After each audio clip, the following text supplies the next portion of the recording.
আল কোরআনের আলো ঘরে ঘরে জালো। এখন এটা নিয়ে স্লোগান দিছে হচ্ছে চন্দ্রনাথ পাহাড়ের উপরে যে একটা মন্দির আছে, এখানে কিছু মুসলিম ভাই তারা ওইখানে গিয়ে ইসলাম প্রচার করতেছে যে আল কোরআনের আলো ঘরে ঘরে জালো।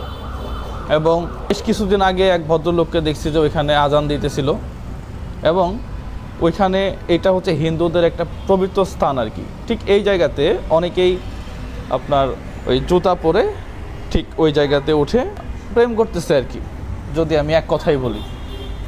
এখন এই যে ঘরে ঘরে জালো আর কোরআনের আলো, এটা ঠিক ওই জায়গাতে গিয়ে বলার দরকারটা কি? কি আমি কাফির হয়ে গেলাম নাকি? নাকি আমি ওই হিন্দু ধর্মের পক্ষে হয়ে গেলাম? বিষয়টা তা না। বিষয়টা হচ্ছে এটা একটা ধর্মীয় ব্যাপার। ঠিক এই ধর্মীয় ব্যাপারে এই ধরনের স্লোগান দিতে যায় আরেকটা কথা বলে নেই, এখানে বারবিকিউ করবে, মানে ফানি না এটা? ওইখানে বারবিকিউ করা লাগবে কিসের জন্যে? জায়গার কি অভাব আছে দুনিয়াতে? এই যে দাঙ্গাটা তৈরি করলো তারা, ফাইনালি গিয়ে মারামারি কিন্তু হইছে। মারামারি হইল, একজনের মাথায় দেখলাম যে আঘাত পাইল। এখন প্রশ্ন হইল, এই যে ধর্ম নিয়ে যারা এই ধরনের অপপ্রচার চালায়, এই যে একটা দাঙ্গা তৈরি করলো, আসলে ফাইনালি আমাদের দেশের ইমেজটা থাকলো অন্য জায়গাতে। আমরা বুকে হাত দিয়ে বলতে পারি এই বাংলাদেশ এমন একটা কান্ট্রি, যেই কান্ট্রিতে হিন্দু, বৌদ্ধ, খ্রিস্টান সবাই মিলে একত্রে বসবাস করে, কোনো ঝামেলা নেই। এবং আমাদের সরকার এটাতেই বিশ্বাসী। বাংলাদেশ সরকার একমাত্র বাংলাদেশ সরকার এটাতেই বিশ্বাসী। সেটা আপনি আওয়ামী লীগ সরকার বলেন, বিএনপি সরকার বলেন, যে কোনো সরকার বলেন। ঠিক এই অবস্থায় এই যে নির্বাচনের আগে এই দাঙ্গাটা তৈরি করা, এটা কোনোভাবে উচিত হয় নাই। প্রত্যেকটা ধর্ম একটা সেন্সিটিভ জায়গা। এখন আমি অ্যাজ এ মুসলিম, আমার মসজিদে এসে কেউ যদি জুতা নিয়ে ঢুকে, মেজাজটা তো খারাপ হবে স্বাভাবিক। এখন ওদের ওইখানে এক ওই মার্শাল আর্ট ক্যারাটিম্যান, সে দেখতেছি পা একেবারে দরজার মধ্যে তুলে দিছে মন্দিরের। দরকার কি তোমার ওইখানে যায় পা তুলে দেওয়া? কোনো দরকার নাই। এগুলা পুরাটাই হচ্ছে উদ্দেশ্যপ্রবণভাবে কাজগুলা করা। এবং এই যে যারা এই ধরনের কাজগুলা করলো, কোরআনের আলো বলেন, এরপরে ওই ওদের মন্দিরের যে দরজা, সেই দরজাতে পা উঠানো বলেন, এদেরকে আইনের আওতায় আনা উচিত। পাশাপাশি ওই যে বললাম না, প্রত্যেকটা ধর্ম হইতেছে সেন্সিটিভ জায়গা। আমি আমার ধর্ম পালন করব, পাশাপাশি অন্যজন অন্য ধর্ম পালন করবে। ওইটা যে মানে মন্দিরটা ওইখানে, এটা সনাতন ধর্মের, এটা বহু বছর যাবত ওইখানে চলে আসতেছে এবং তারাই এটাকে নিয়ন্ত্রণ করতেছে। ঠিক এই জায়গাতে গিয়ে এই ধরনের অপপ্রচার চালানো, তারা যখন চিন্তা করলো যে না, এই অপপ্রচার ঠেকানোর জন্য অনেকে জোতা টোতা নিয়ে উঠতেছে, প্রেম করতেছে, তো একটা ব্যানার টানাই দিই। ঠিক এই ব্যানারটা যখন টানাইতে গেল, তখন তাদের উপরে হামলা।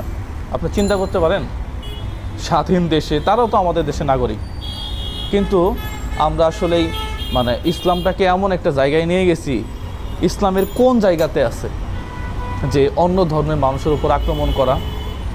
কোনো জায়গাতেই নেই।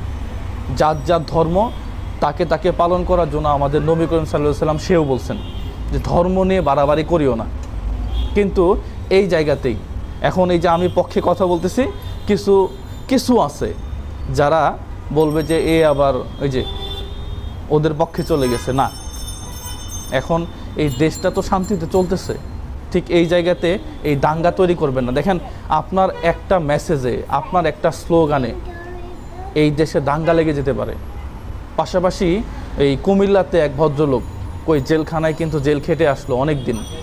আপনি ধর্ম নিয়ে কোনো ধরনের অপপ্রচার, সেটা যেই করুক না কেন, আমাদের সরকার এতটাই বিচক্ষণতার সহিত এই জিনিসগুলো দেখে, যারা এই যে অপপ্রচারটা চালাইছে, আমি বিশ্বাস করি যে তাদের একেবারে উপযুক্ত শাস্তির ব্যবস্থা আমাদের এই দেশে, আমাদের এই সরকারই করবে। So be careful. লাইফটা আপনার, আপনি জেলে যায় পড়ে থাকলে আপনার ফ্যামিলি, আপনার সন্তান, তারা কষ্ট পাবে।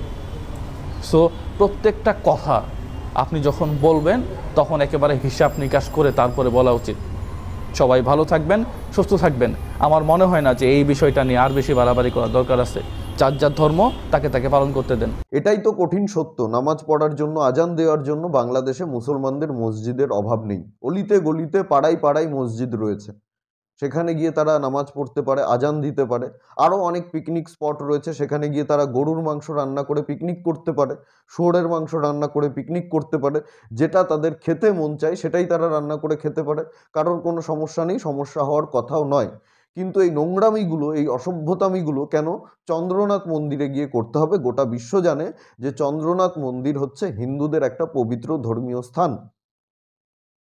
সেখানে গিয়ে এই নোংরামিগুলো করার কোনো মানেই হয় না। হিন্দুরা যদি মসজিদে গিয়ে জুতো পরে এসব নোংরামি করে, শুয়োরের মাংস রান্না করে খায়, কোনো মসজিদে গিয়ে চণ্ডী পাঠ করে, হনুমান চালিসা পড়ে, গীতা পাঠ করে, দুর্গা পুজো করে, কালী পুজো করে, সেটা কি মুসলিমরা মেনে নেবে? সেটাকে সহজভাবে নেবে? কখনোই নেবে না। একটা সাম্প্রদায়িক দাঙ্গা তৈরি হবে। আর এই সাম্প্রদায়িক দাঙ্গাই করতে চাইছে বাংলাদেশের মৌলবাদীরা, সাম্প্রদায়িক দাঙ্গাই চাইছে। কিন্তু এগুলো করলে না তো বাংলাদেশের ভালো হবে, না বাংলাদেশের মুসলমানদের ভালো হবে। যারা ভাবছেন যে চন্দ্রনাথ মন্দিরটাকে দখল করে ফেলবো, মন্দিরটা সরিয়ে সেখানে মসজিদ তৈরি করব, পর্যটন কেন্দ্র তৈরি করব,